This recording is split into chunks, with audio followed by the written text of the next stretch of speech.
जब 2017 में नेमार ने बार्सिलोना छोड़कर पीएसजी ज्वाइन करने का मन बनाया था, तो सबके मन में बस एक ही सवाल था, क्या मेसी की शैडो से निकलकर पीएसजी जाकर पीएसजी को यूसीएल जितवाने के बाद भी नेमार जूनियर बैलन डोर जीत पाएंगे या नहीं जीत पाएंगे। ना पीएसजी ने यूसीएल टाइटल जीता और नेमार जूनियर कभी सपना बैलन डोर जीतने का पूरा हुआ। लेकिन सोचो 2017 से लेकर और 2023 तक आते आते Neymar junior 119 matches already miss कर चुके हैं पीएसजी के लिए। मतलब अभी जो उनकी लेटेस्ट इंजरी हुई है उसके भी 15 गेम्स अगर जोड़ लेंगे हम तो 119 गेम्स इन टोटल हो जाएंगे, क्योंकि कल फैब्रिज़ो रोमानो ने ये चीज़ रिपोर्ट कर दी है कि भाई नेमार अब पूरे सीज़न भर के लिए बाहर हो चुके हैं। एंड सोचो एक ऐसे टाइम पीरियड में जहाँ पर नेमार के फ्यूचर को लेकर इतनी अनसर्टिनिटी है कि पीएसजी के साथ वो कंटिन्यू करेंगे अपना कॉन्ट्रैक्ट या नहीं करेंगे, नया कॉन्ट्रैक्ट साइन होगा नहीं होगा, और अगर नहीं होगा तो नेमार की अगली डेस्टिनेशन क्या होगी। क्या वो चेल्सी जाएंगे, क्या वो वापस से ला लीगा की तरफ बढ़ेंगे एंड किसी और क्लब को देखेंगे, या फिर वो सीरिया के कोई क्लब में अपना जो आगे का फ्यूचर है वो कंटिन्यू करेंगे।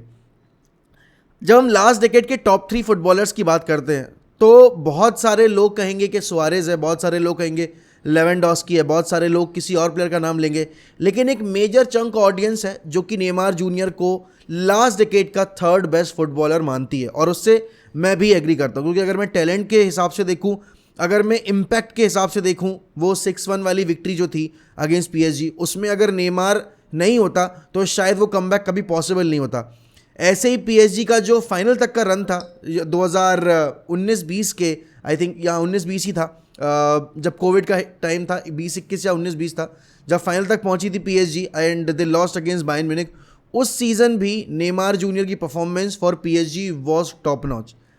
लेकिन ये जो इंजरी रिकॉर्ड रहा है नेमार का, इसने कभी नेमार को अपना ट्रू पोटेंशियल टच करने नहीं दिया, अपनी जो सीलिंग थी उसकी वो कभी हिट नहीं करने दी।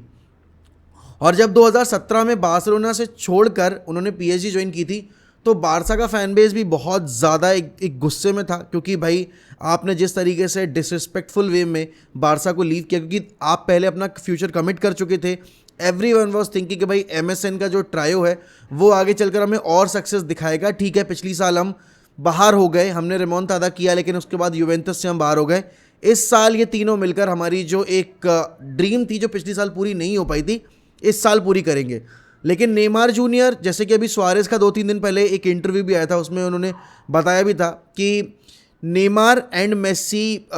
Helped me a lot and we all wanted Neymar to stay at the club. Messi and I had several conversations with him but it was his family who changed his mind. अब देखो यहाँ पर footballers की life में हम अक्सर कहते हैं कि पैसा बहुत इंपॉर्टेंट होता है, फैमिली बहुत इंपॉर्टेंट होती है। इस केस में दोनों ही बहुत तगड़े इन्फ्लुएंस थे, क्योंकि पीएसजी बहुत हाई हेफ्टी फी लेकर आ रही थी नेमार को, एक लुक्रेटिव कॉन्ट्रैक्ट दिया था, मनचाही वेकेशंस थी उनके लिए। तो ये बहुत सारी चीज़ें जो थी वो नेमार को अट्रैक्ट कर रही थी, और कहीं ना कहीं बार्सिलोना का प्रोजेक्ट जिस भी डायरेक्शन में मूव कर रहा था, या फिर जो मेसी की एक तरीके से देखो, आप किसी भी क्लब में हो, अगर आपकी टीम में मेसी है, Messi is always going to be the guy जिसके ऊपर पूरी अटेंशन रहेगी, जिसको सबसे ज़्यादा इंपॉर्टेंस मिलेगी, क्योंकि उसने अपना ऑरा उस तरीके से ओवर द लास्ट 18 ईयर्स बनाया हुआ है। और नेमार जब आए थे बार्सिलोना में, he was just another player who was coming to play alongside Lionel Messi. Along the way Messi के साथ नेमार ने, सुआरेज ने एक पार्टनरशिप डेवलप की। लेकिन अब आप ये देखो कि पीएसजी में अभी Neymar is the 3rd best player. Earlier he use to be the guy, जब पहले सीजन में आया था वो, फिर एम्बापे आया and now it is Mbappe, Messi and Neymar. तो उसमें मेसी, देखो फॉर फ्रेंच फुटबॉल उनके लिए एम्बापे सबसे ऊपर है, फिर मेसी है, देन नेमार है। बाकी अगर मैं न्यूट्रल ऑडियंस की बात करूं तो अभी क्योंकि इतने टाइम से नेमार ने कुछ ऐसा एक्स्ट्रा ऑर्डिनरी अचीव किया नहीं, या फिर इतना एक्स्ट्रा ऑर्डिनरी कुछ परफॉर्मेंसेज डिलीवर नहीं किए हैं, तो अभी न्यूट्रल ऑडियंस के लिए it's Messi, Mbappe and then Neymar. तो कहीं ना कहीं ये एक रीज़न है कि बहुत सारे इंटरव्यूज़ भी आपने देखे हैं, बहुत सारे आपने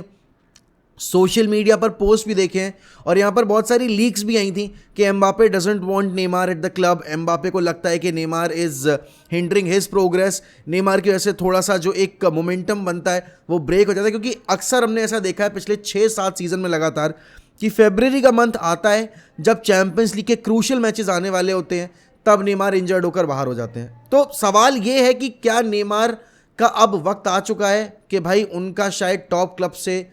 देखो पीएसजी आप चाहे जितना भी ट्रोल करो but PSG is a top club क्योंकि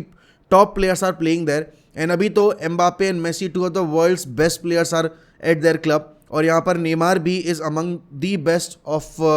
द रीसेंट ईयर्स। तो कहीं ना कहीं प्रेशर था डिलीवर करने का, और नासिर खलीफी के साथ भी फॉल आउट हुआ है, प्लेयर्स के साथ भी फॉल आउट हुआ है, स्पेशली एम्बापे के साथ फॉल आउट हुआ है जो कि उनके पूरे प्रोजेक्ट की सेंटर फिगर था।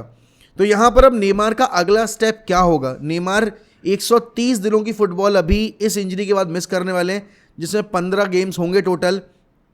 अगर आज रात में ऐसा होता है कि भाई पीएसजी वर्सेस बायर्न म्यूनिख के मैच में पीएसजी बाहर हो जाती है टूर्नामेंट से, तो कितना बड़ा ब्लेम जाएगा नेमार के इस लगातार इंजर्ड होते हुए जो एक सिनेरियो चलता आ रहा है हर सीज़न के अंदर वो। प्लस अब आप ये सोचो कि अगर चेल्सी भी नेमार के ऊपर गैम्बल खेलने को तैयार है, तो क्या वो इस इंजरी के बाद भी वापस से नेमार के ऊपर आएंगे? क्योंकि देखो 31 साल के नेमार हो चुके हैं, एंड ज़रूरी नहीं है कि 31 साल के होने के बाद नेमार का इतनी सीरियस इंजरीज़ के बाद सेम लेवल ऑफ जो परफॉर्मेंस रहता है वो रहे पिच के ऊपर, क्योंकि बहुत सारे प्लेयर्स डिग्रेड होते हैं। बहुत सारे प्लेयर्स हैं जैसे इब्राहिमोविच है, मेसी है, 37 ईयर ओल्ड तक जब तक रोनाल्डो थे तब भी वो यूरोप में टॉप फुटबॉल खेलते आ रहे थे, and he was the highest goal scorer in Serie A as well. अभी आप मेसी को देख लो, he was the player of the tournament in the world cup,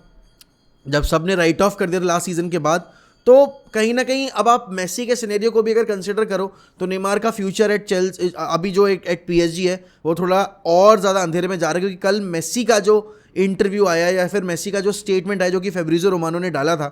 कि देखो यार पहले साल में तो मैं बहुत ज़्यादा स्ट्रगल किया था, because this was a new league, this was a new city, new players, and एक अलग सिस्टम में मैं आया तो अडेप्ट करने में मुझे टाइम लगा, और अब जब मैं वापस से अपने उस जोन में आ गया हूँ जहाँ पर I am feeling confident about my football, I am feeling confident about my teammates, तो I am really excited to be part of this project and I am enjoying my life at Paris. अब यहाँ पर देखो Messi के contract को लेकर भी बहुत ज़्यादा असमंजस का वो है कि मेसी कंटिन्यू करेंगे पीएसजी के साथ या नहीं करेंगे, Messi is returning back to Barcelona या फिर Messi is going to join Man City. क्योंकि देखो मेसी का नाम जब मार्केट में अवेलेबल होगा तो बड़े बड़े क्लब्स ज़रूर आएंगे, स्पेशली एफसी बार्सिलोना ज़रूर आएगी, और जावी भी 2-3 बार ये चीज़ इंडिकेट कर चुके हैं, लपोर्ता तो बहुत बारी ये चीज़ इंडिकेट कर चुके हैं कि अगर मेसी को कभी भी वापस आना है तो बार्सिलोना के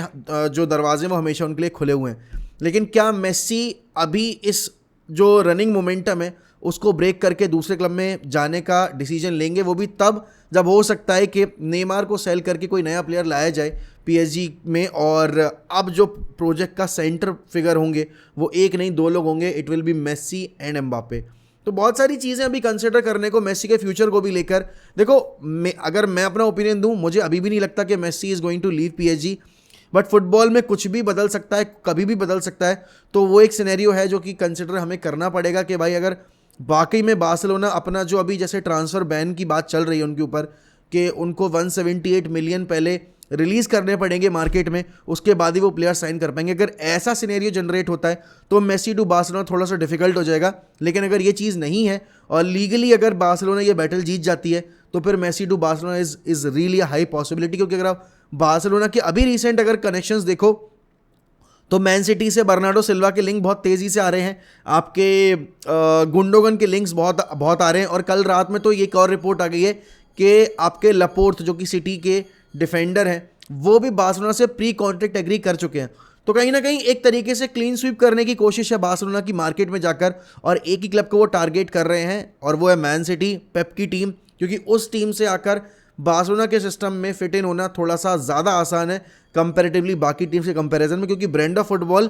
कैटलूनियन फुटबॉल और आपकी मैन सिटी की फुटबॉल बहुत हद तक सिमिलर है। क्योंकि जो क्रॉय फिलॉसफी बार्सिलोना में चलती है वहीं कुछ हद तक आप कह सकते हो 70% फिलॉसफी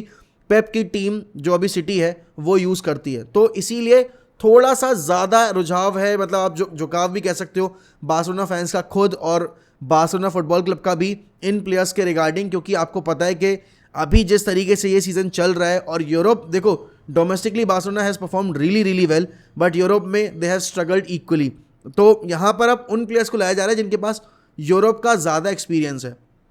तो वो बहुत एक मेजर बूस्ट रहेगा। और बस यही थी, मतलब मुझे नेमार के बारे में थोड़ी सी बात करनी थी। आपके हिसाब से आप नेमार को वर्ल्ड फुटबॉल में किस नंबर पर रेट करते हो? क्योंकि अगर आप फुटबॉल फैन हो तो